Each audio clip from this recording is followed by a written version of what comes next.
baharni chillayolmadim. Shirin tushdek o'tgan kunlarni untay dedim, untolmadim. Sen ko'zimdan yutgandin beri, har kun sabr, har kunim kutish.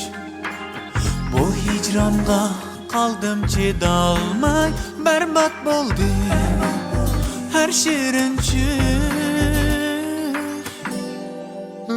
Men dilimam kelmaysan endi, borolmayman.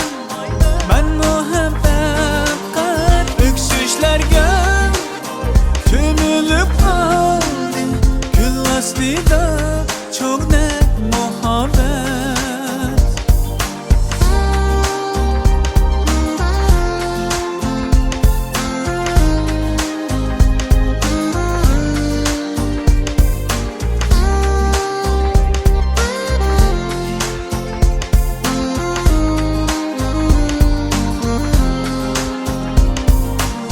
Baxtlik bo'l deganim rostdir, baxtlikman deganim yolg'on.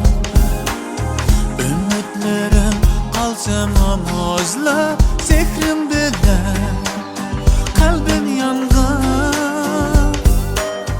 O'tmishim deb go'zallaslikman, asrolmadik chin sevgimizni. Biz yillarcha o'tarmiz asla, yillar hamon unutar bizni.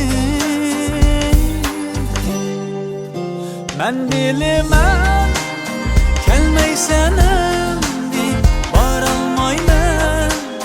Men muhabbatga o'ksishlarga ko'milib qoldim. Kul ostida cho'g'nak muhabbat.